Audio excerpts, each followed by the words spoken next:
नजर डालते हैं दिलचस्प और मालूमाती खबरों पर। आपको बताएं, भारत के शहर बंगलोर में मियां बीवी उस वक्त हैरान रह गए जब उन्हें अपने अमेज़न पैकेज के साथ जहरीला कोबरा बी पार्सल में भेज दिया गया। गैर मुल्की ज़राए अबलाग के मुताबिक मज़कूरा जोड़े ने ऑनलाइन रिटेलर कंपनी से एक्सबॉक्स कंट्रोलर का ऑर्डर दिया था। जब उन्होंने अपना ऑर्डर मसूल किया तो उस बॉक्स की पैकिंग के लिए इस्तेमाल होने वाली टेप से एक कोबरा चिपका हुआ था।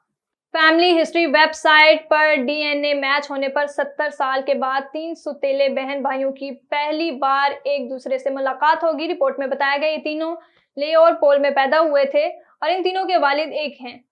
तीनों सौतेले बहन भाइयों के साउथ हेम्पटन के एक होटल में जब मुलाकात हुई तो वो एक दूसरे से गले मिले और बहुत खुश हुए। रिपोर्ट के मुताबिक लॉरेन विम्स अपने वालिदैन के साथ 2 साल की उम्र में कनाडा हिजरत कर गई थी और उन्हें मालूम नहीं था कि उनके सौतेले बहन भाई भी इस दुनिया में मौजूद हैं। एक फ्रांसीसी खातून ने मुल्क की बड़ी टेलीकॉम कंपनी ऑरेंज के खिलाफ अदालत से रुजू कर लिया और इल्ज़ाम आयद किया कि कंपनी ने अखलाकी हर आसानी और काम में इम्तियाजी सलूक करवा रखा। खातून ने कंपनी पर इल्ज़ाम आयद किया कि उन्हें बिना किसी काम या आदाब के 20 बरस तक कंपनी ने तनख्वाह दी। लार्ना स्वान नामी ये खातून 1953 में उस वक्त फ्रांसीसी टेलीकॉम में बतौर सिविल सर्वेंट भर्ती हुई जब कंपनी को ऑरेंज ने टेक ओवर नहीं किया था।